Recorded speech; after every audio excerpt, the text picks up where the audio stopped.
हे भगवान, फिर उसकी गति क्या होगी?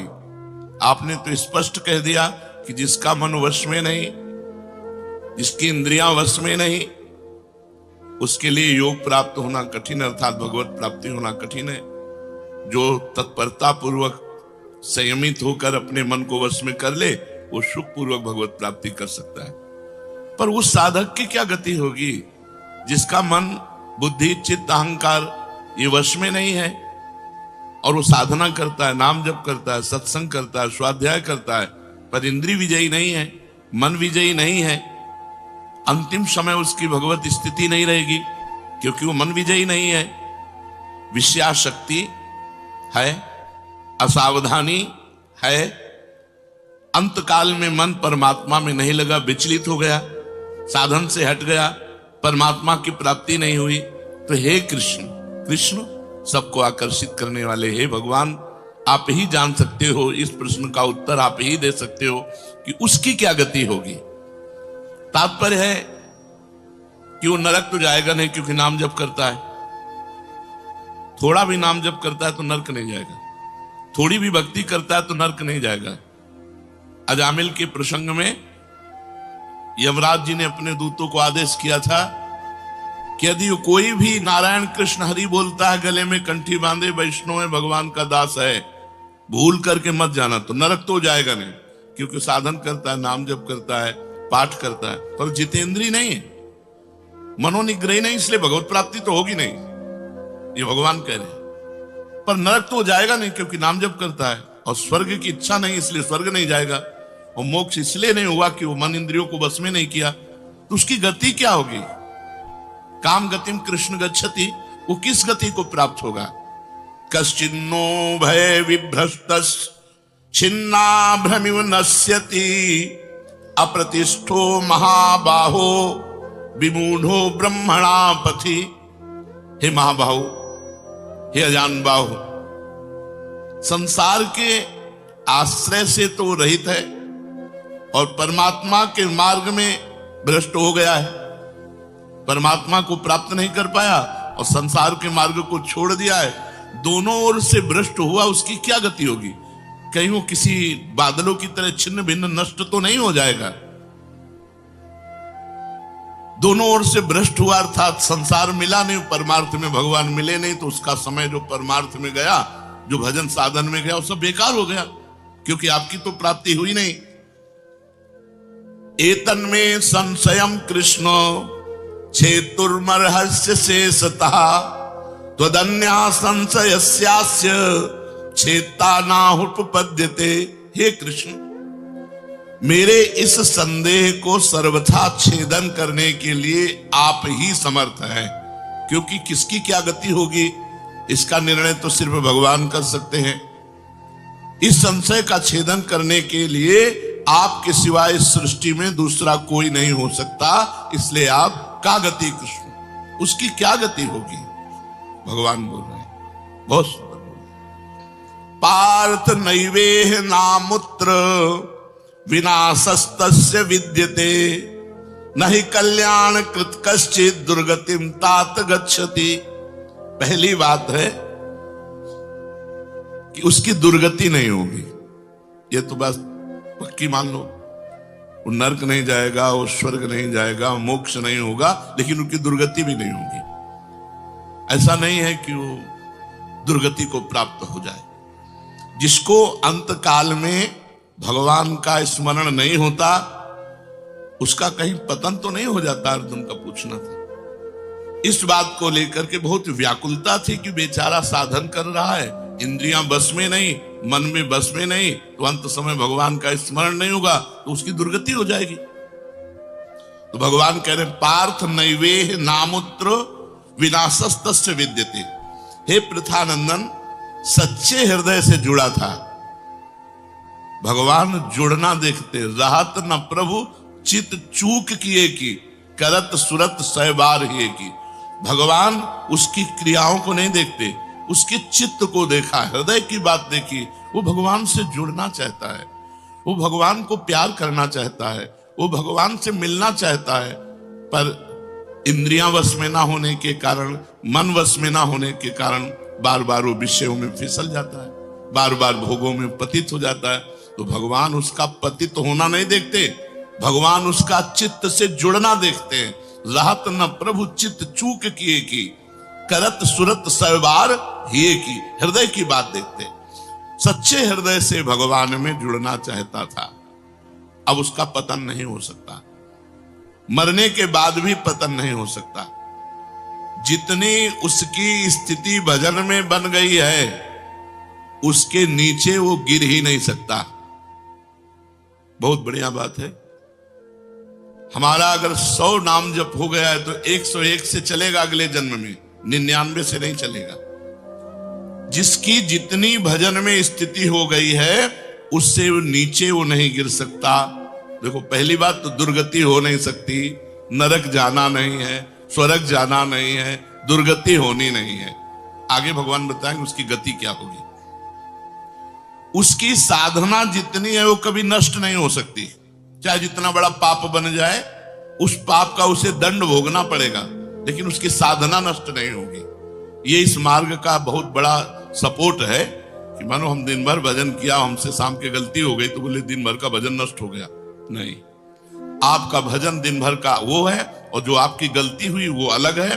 गलती का आपको प्रायश्चित या दंड भोगना पड़ेगा, और भजन आपका सुरक्षित है, वो नीचे नहीं गिरेगा, उसकी साधन सामग्री नष्ट नहीं होगी। ये बहुत हृदय को शीतलता पहुंच। हमने जो नाम जप किया हमारा सुरक्षित है, नाम जप वो कभी नष्ट नहीं होगा। उसका पारमार्थिक उद्देश्य भी नहीं बदलेगा। उसने उद्देश्य बनाया भगवत प्राप्ति, वो उद्देश्य भी उसका नहीं बदलेगा। हाँ, कितने जन्म लगेंगे ये उसका प्रयास होगा, प्रयत्न होगा। वो जन्मता मरता रह सकता है, ना भजन उसका नष्ट होगा, कम होगा, ना उद्देश्य उसका बदलेगा। वो लगेगा भजन। भक्ति बीज पलटे नहीं, जो जुग जाए अनंत, ऊंच नीच कुल उपजय होए संत को संत। वो कभी ऐसा नहीं हो सकता कि इतना भजनानंदी अब भ्रष्ट हो गया तो वो पतित हो गया, नीच और दुर्गति, अरे सब बेकार, कुछ नहीं। जो गलती हुई उसका दंड मिलेगा, और जहां से वो भजन कर रहा है वहीं से उसकी भजन की स्थिति आगे बढ़ेगी। जैसे उदाहरण में राजर्षि भरत का उदाहरण दिया था कि हिरन पे वृत्ति गई तो हिरन बने, लेकिन गंडकी नदी में खड़े होकर हिरन बन करके भी इतना भजन किया कि अगला जन्म जड़ भरत जी के रूप में ब्रह्मबोध संपन्न महापुरुष के रूप में हुआ। तो भगवान कहते हैं, न ही कल्याण कृत कश्चित दुर्गतिम तात गच्छति। अर्जुन, हे तात, बहुत प्यार भरा संबंध है, उसकी दुर्गति नहीं हो सकती। जो मेरा थोड़ा भी भजन किया है उसकी दुर्गति नहीं हो सकती। साधक के लिए बहुत ही पॉइंट के आश्वासन की बात कह रहे हैं कि थोड़ा भी भजन किया तो उसकी दुर्गति नहीं हो सकती, और अगले जन्म में परमात्मा प्राप्ति की लालसा इतनी प्रबल होगी कि वो इंद्रियों मन को वश में कर लेगा। इस जन्म में जो चूक हुई वो अगले जन्म में सुधार लेगा। उसकी दुर्गति नहीं होने का तात्पर्य है कि जो मनुष्य कल्याणकारी कार्य में लगा हुआ है, जिसके लिए मनुष्य शरीर मिला है, वो कार्य कर रहा है, भजन कर रहा है, सत्संग कर रहा है, स्वाध्याय कर रहा है, ठाकुर सेवा कर रहा है, वो अपने असली कार्य में लगा हुआ है, पर उसका मन चलायमान है, उसकी इंद्रियां चलायमान, तो उसकी दुर्गति नहीं होगी। कारण कि उसका ध्येय चिन्मय तत्व भगवान में है, इसलिए उसका पतन नहीं हो सकता। मैं उसकी रक्षा करता हूं, तो उसकी दुर्गति कैसे हो सकती है? क्योंकि उसने थोड़ा भी सही मेरा भजन किया है। मेरी दृष्टि सर्वभूत हिते रता है, सब पर मोरी बराबर दाया, सब मम प्रिय सब मम उपजाए। मैं सबको प्यार करता हूं। फिर जो मनुष्य मेरी तरफ चल पड़ा, अपना किसी तरह से कल्याण परम हित मानकर मेरी तरफ चल पड़ा, तो मैं उसे सबसे ज्यादा प्यार करता हूं। फिर मैं जिसे प्यार करता हूं उसकी दुर्गति कैसे हो सकती है? प्यार तो सबको करता हूं, लेकिन जो अपना मान करके मेरी तरफ चल पड़ा, मेरा भजन करने लगा, उसकी दुर्गति कैसे हो सकती है? मेरा वो समझे न समझे, उससे वास्तविक संबंध तो है ही। ममई वांसो जीवलोके जीव भूता सनातना। वो भले भगवान से संबंध ठीक नहीं लगा पा रहा, लेकिन भगवान तो जान रहे मेरा संबंधी है, मेरा अंश है। ये संसार के साथ उसका वास्तविक संबंध नहीं है, उसने मेरे साथ इस वास्तविक संबंध को, असली लक्ष्य को उसने स्वीकार किया कि अब इस जन्म में भगवान को प्राप्त करना चाहता हूं, तो चाहे जितना बड़ा गलती पड़ गई हो, अपराध पड़ गया हो, उससे दुर्गति उसकी नहीं हो सकती। भगवान कहे उसका किया हुआ साधन नष्ट नहीं हो सकता। हां, वो देखने में मोहित सा लगेगा कि भ्रष्ट हो गया, अब तो कोई भजन साधन नहीं, अब तो भ्रष्ट सा हो गया है, साधन छूटा दिखाई देगा। परंतु ऐसी परिस्थिति में भी मैं उसका साथ नहीं छोड़ता। उसने मेरा भजन छोड़ दिया, मेरा साधन छोड़ दिया, लेकिन मैं उसका, जैसे एक सत्संग में दृष्टांत में देते थे कि जगन्नाथ जी की सेवा में श्रीअंग पार्षद रहते थे, तो उनमें से एक पार्षद वैश्या संसर्ग करने लगे कुसंग के कारण। तो जब सब पार्षदों को पता चला तो उन्होंने बुलाया और कहा, देखो तुम परम पावन श्री जगन्नाथ जी के अंग सेवी हो, या जगन्नाथ जी की सेवा छोड़ो वैश्या का संग करो, या वैश्या संग छोड़ो जगन्नाथ जी का अंग संग करो। तो भगवान की माया से मोहित हुए, साधन से गिरे हुए होने के कारण उन्होंने जगन्नाथ जी का अंग संग छोड़ दिया और वैश्या का अंग संग स्वीकार किया। आश्चर्य की बात कि जब उनका शरीर पूरा हुआ, वैश्यागामी जो अंग संग सेवी थे, तो जब शरीर पूरा हुआ तो जगन्नाथ जी ने स्वप्न में अपने पार्षदों को आदेश किया कि उसकी अंत्येष्टि क्रिया हमारे पार्षदों जैसी की जाए। तो उनका प्रभु स्वप्न में ही कहा कि प्रभु, उन्होंने तो आपको छोड़कर वैश्या को स्वीकार कर लिया था। तो बोले, उन्होंने छोड़ दिया था, ये उनकी हिम्मत है, हमारी हिम्मत नहीं, हमारा स्वभाव नहीं है, हमारी सामर्थ्य नहीं है। हम एक बार जिसको पकड़ लिया उसको कभी छोड़ते नहीं। तो भगवान यहां कह रहे हैं कि कभी कभी वो मोहित हो जाता है, वो साधन छोड़ता, लेकिन मैं उसे नहीं छोड़ता। ये खास बात समझो, मैं उसे नहीं छोड़ता। उसका किया हुआ अपराध, किया हुआ पाप, भले उसको थोड़ा समय दंड भुगताने के लिए, लेकिन मैं उसे छोड़ता नहीं। उसकी दुर्गति कैसे हो सकती है? इसलिए घटना घट सकती है। ये तो भगवान कह रहे हैं, मनमानी मत करना। कह रहे घटना घट सकती है, आपने अपराध किया, आपको पाप का दंड मिल सकता है, लेकिन मैं उसके अंदर ऐसी व्याकुलता पैदा करूंगा कि वो सब प्रपंच छोड़कर दौड़कर मेरी तरफ भाग पड़ेगा, क्योंकि मैं उसे नहीं छोड़ता। जैसे गोपियों में थोड़ा अभिमान आया, मैं अंतर ध्यान हुआ, लेकिन उन्हीं के बीच में रहकर जहां व्याकुल हुई मैं प्रकट हो गया। तो भगवान कह रहे हैं कि एक बार जिसके भीतर थोड़ी भी साधना चल पड़ी,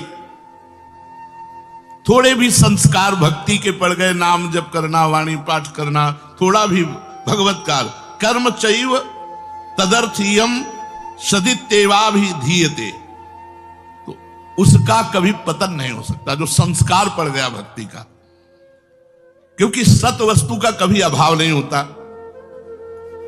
तो फिर प्रभु गति क्या होती है उसकी? तो भगवान कह रहे, प्राप्य पुण्य कृताम लोका नुषित्वा शाश्वती समाह शुचीनाम श्रीमताम गेहे योग भ्रष्टो भी जायते। आहा, प्राप्य पुण्य कृताम लोकान, उसने गंगा स्नान किया है, उसने नाम जप किया है, उसने वाणी पाठ किया है, उसने ठाकुर सेवा की, तो कोई साधारण है? बहुत बड़ा धनी है। भले लोक भ्रष्ट हो गया है, भले इंद्रियां उसके कब्जे में नहीं, भले मन उसके कब्जे में नहीं, लेकिन साधारण जीव नहीं है, वो भगवान का जन है। उसने नाम जप किया है, वाणी पाठ किया है, ठाकुर सेवा की, धामवास किया, तीर्थ अवगान किया। प्राप्य पुण्य कृताम लोकान, जो बड़े बड़े याज्ञिकों को, बोले इतने यज्ञ की, अश्वमेध यज्ञ की, जो बड़े बड़े याज्ञिकों को जो सांगो पांग करते हैं, उन लोगों को स्वर्ग आदि लोकों पर अधिकार होता है। इसलिए वो पुण्य कर्म कहते हैं तो पुण्य लोक उनको प्राप्त होते हैं। पाप कर्म करने वालों को नरक भेजा जाता है। परंतु साधक पुण्य कर्म थोड़े किए, भजन किए, तो जैसे किसी रास्ते में चल के उसकी वीआईपी व्यवस्था की जाए, ऐसी व्यवस्था उसकी होती है स्वर्ग में। जितने दिन उसको अगला जन्म नहीं मिलेगा, उतने दिन भारी व्यवस्था स्वर्ग में उसकी होगी। पुण्यवताम लोके, जो बड़े बड़े पुण्य आत्मा पुरुष प्राप्त करते हैं, इतनी अमुक यज्ञ की, अश्वमेध यज्ञ की सांगो पांग, उनको उसकी वीआईपी व्यवस्था होगी। प्राप्य पुण्य कृताम लोका नुषित्वा शाश्वती समाहा, उसको शुभ कर्म का परिश्रम, बड़े बड़े परिश्रम करके जो स्वर्ग आदि के भोग प्राप्त करते हैं, उसे न प्रार्थना करनी पड़ी है, न शुभ कर्म करना पड़ा है, न यज्ञादि कर्मों का सांगोपांग अनुष्ठान करना पड़ा है, उसकी ना स्वर्ग की चाह है, वो उसकी व्यवस्था होगी। शरीर छूटते ही दिव्य लोक में जाकर के दिव्य भोगों की व्यवस्था, क्योंकि मन चंचल था ना, इंद्रियां चंचल थी ना, मृत्यु लोक के भोगों, ले भोग स्वर्ग के भोग, सुंदर सुंदर जितने भोग हैं उन सब की बाहुल्यता। वहां भोगों की जो वासना बनी थी उसके अनुसार भोग, मान लो स्त्री की तो एक से एक अप्सरा, दुनिया का सब वैभव स्वर्ग में विराजमान है, त्रिभुवन में खूब भोगने के लिए सब एकत्रित कर दिया, क्योंकि भजनानंदी कोई साधारण थोड़ी है, उसकी वीआईपी व्यवस्था हुई। अब अंत समय से साधन में विचलित मना हो जाने के कारण जो बड़े बड़े परिश्रमों से पुण्यों से प्राप्त होता है वो ऐसे स्वाभाविक रूप से रास्ते में प्राप्त हो रहा है, ये उसकी गति नहीं है, ये अयाचिक वृत्ति से उसकी वीआईपी व्यवस्था है कि अब ले जा रहे हैं तो रास्ते में ऐसे थोड़ी कि कोड़ा मारते, पानी भी नहीं पिया रहे, धूप में ले जा, नहीं, सीधे उसको आनंद पूर्वक स्वर्ग आदि लोगों की दिव्य भोग वृत्तियां, जिन भोगों के लिए वो विचलित रहा है मनुष्य साधना करते समय, वो सारे भोग उसको वहां प्राप्त होंगे। वहां रहने पर इतना भोग दिलाया जाता है कि उसकी अरुचि हो जाती है स्वर्ग के भोगों से। मर्तलोक में आके दोबारा फंसेगा क्या? स्वर्ग के भोगों से अरुचि हो जाती, जहां आसक्ति रही है वो भोग ही भोग उसको व्यवस्था कर दी जाती है, घृणा हो जाती है उसको स्वर्ग में ही भोगों से, इतनी वीआईपी व्यवस्था। क्योंकि अंदर से तो भजन था, उद्देश्य भगवान की प्राप्ति का था, तो स्वर्ग आदि के भोग भोगने पर उसे घृणा हो जाती है। वो अपनी वासना जो अंदर थी, जिनके कारण इंद्रियों मन को जीत नहीं पाया, वो देख लेता है, अरे अब ये तो मर्त्य लोक के भोग है, स्वर्ग के भोग, उसको वहां उसके अंदर घृणा हो जाती है। उसित्वा शाश्वती क्षमा, फिर उसे और ऊंचे लोकों में, अगर समय है अभी, तप लोक, जनलोक, महालोक, ब्रह्मलोक, ऐसे महान लोकों में उसे ऊंचे के लोकों में भेजा जाता है। और वहां भी इसलिए भेजा जाता है कि यहाँ के स्वर्ग के भोगों से रुचि, अब यहाँ के ब्रह्मलोक के भोग देख ले। भजन का फल है ब्रह्मादिक के भोग सब विषम लागत ताई, नारायण ब्रज चंद की लगन लगी है जाई। जब ठाकुर जी से मिलने की चाह लग जाती तो यही इसी शरीर में ब्रह्मादिक के भोगों से भी वैराग्य हो जाता है। भोग भोगने के उद्देश्य से नहीं, क्योंकि जो भोग भोगने के उद्देश्य से जाते हैं उनके पुण्य क्षीण होने पर फिर वो लौटकर मृत्यु लोक में आते हैं, इसलिए वो सीमित वर्षों तक स्वर्ग लोक आदि में रहते हैं। परंतु जिसका उद्देश्य भोग नहीं भजन था और योग भ्रष्ट हो गया है सूक्ष्म वासना के कारण, तो स्वर्ग आदि लोकों में जाएगा, उसका भजन नहीं छीन होगा। जैसे पुण्य आत्मा स्वर्ग गया, भोग भोगा, तो उसका पुण्य छीन होगा, लेकिन इसका नहीं, इसका तो स्टॉक है, ये तो भागवतिक व्यवस्था है उसकी, ये ब्याज की व्यवस्था है। मूल तो ऐसे ही साधन संपत्ति है। देख लो, कोई घाटे का सौदा नहीं, वीआईपी व्यवस्था होगी मरने के भी बाद, अगर चूक हो गई तो, और चूक ना हुई तो सीधे निकुंज चलना है। वैसे यहां चूक हो जाए तो भी निकुंज जाना है, क्योंकि वृंदावन धाम है ना। अगर यहां शरीर छूटेगा तो यहां स्वर्ग थोड़ी ले जाए, देवताओं का प्रवेश है नहीं, यहां तो वृंदा सखी सहचरियों का है। वो बहुत वर्षों तक उसके भोग सुविधा की सीमा नहीं रहती, ऐसी व्यवस्था होती है। अच्छा, जो भोग भोगने के उद्देश्य से ऊंचे लोकों में जाते हैं उनको फिर पतित होना पड़ता है, लेकिन ये योग भ्रष्ट जब ऊंचे लोकों में जाता है तो पतित नहीं होता, उसकी साधन संपत्ति प्रकाशित रहती है ज्यों की त्यों, और उसका सद्भाव जागृत रहता है। सब मिथ्या है, भगवान मिथ्या करवाते करवाते ब्रह्मलोक तक के भोगों का मिथ्या। अब उन सुख भोगों को भोगने के बाद शुचि नाम श्रीमताम गेहे योग भ्रष्टो भी जाते। अब यहां जब प्रकट हुआ, कब उसका जन्म होगा? कोई सीमा रखी जाती है? अरुचि, अरुचि सीमा रखी जाती है। जब तक उसे भोगों में अरुचि नहीं होगी तब तक ऊपर के लोगों को भोगों में उसे रखा जाएगा। नरक वरक तो जाने की बात नहीं, वीआईपी भोग। जब अरुचि हो गई, अरुचि होगी ही, क्योंकि वो भगवान का भजन करता रहा है। वो ऐसा नहीं कि अब विश्राम मान ले कि अप्सरा मिल गई, विमान मिल गया, स्वर्ग मिल गया, अब यही नहीं। उसकी यात्रा नहीं रुकेगी, उसका भजन उसको कचुटेगा, उसके अंदर जलन पैदा होगी, अशांति हो जाएगी। ये सब भोग नहीं चाहिए, मुझे भगवान चाहिए, चलो ब्रह्मलोक। वहां भी ये नहीं चाहिए। तो अब शुचि नाम श्रीमताम गेहे योग भ्रष्टो भी जायते। अब योग भ्रष्ट जब मृत्यु लोक में लौटा तो जगत पूज्य घर में पैदा हुआ, जगत पूज्य घर में श्रीमान। सारा संसार जिसे झुके, ऐसे घरों में पैदा, उच्च कुल, भक्ति संपन्न। श्रीमान का मतलब होता है, एक लौकिक शब्द होता है वैभव संपन्न, लेकिन भागवतिक वैभव संपन्न महापुरुषों के घर में उसका जन्म होता है। और लौटने का कारण जो है, उस कारण को भगवान जानते हैं, उसकी बहुतायत कर देते हैं।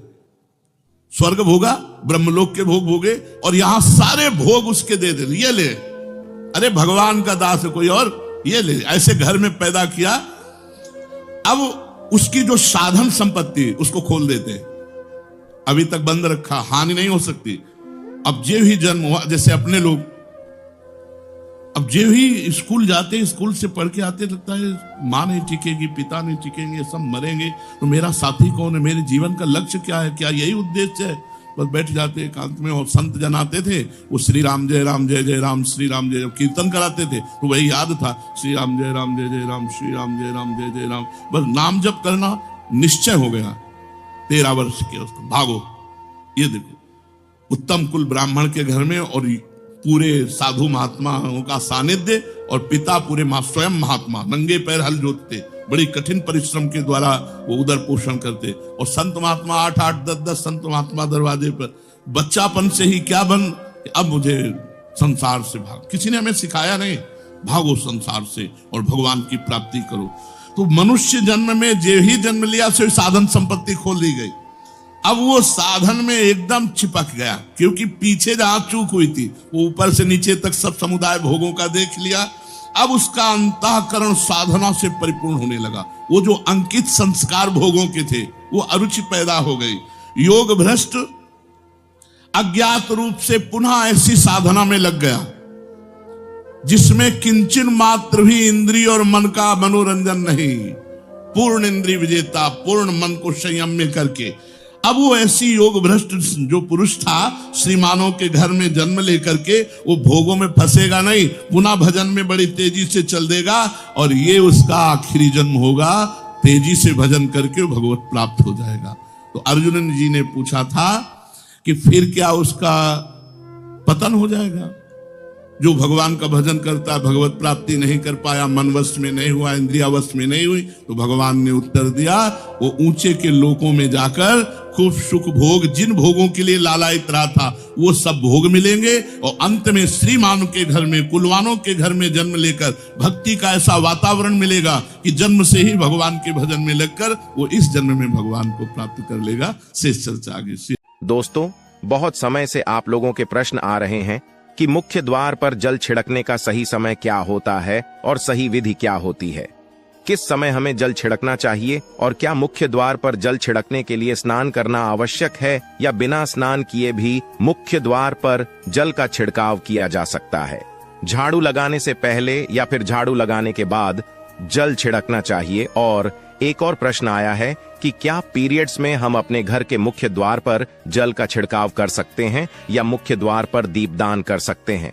और जल से ही जुड़ा हुआ एक और प्रश्न है आपका कि मंदिर में जो प्रतिदिन हम एक लोटा जल रखते हैं, उस जल का हमें क्या करना चाहिए, किस प्रकार प्रयोग करना चाहिए। क्या हम उसे खाने में प्रयोग कर सकते हैं या फिर हम किसी पौधे में डाल सकते हैं। उस जल का उपयोग किस प्रकार से होना चाहिए। और कुछ लोगों का कहना यह है कि जब हम मुख्य द्वार पर जल छिड़कते हैं तो घर के अंदर की तरफ से जल छिड़कें या घर के बाहर की तरफ से जल का छिड़काव करें। इसके बारे में कई लोग शंका में हैं। आज यह शंका भी दूर हो जाएगी और मुख्य द्वार पर जल छिड़कने से संबंधित आपका अगला प्रश्न है कि कई ऐसे लोग हैं जो कि फ्लैट में रहते हैं, कुछ ऐसे लोग हैं जो कि किराए के मकान में रहते हैं, एक ही कमरे में रहते हैं, तो उन्हें अपने घर पर मुख्य द्वार पर दीपदान किस प्रकार से करना चाहिए, जल कहां छिड़कना चाहिए, मतलब वह इस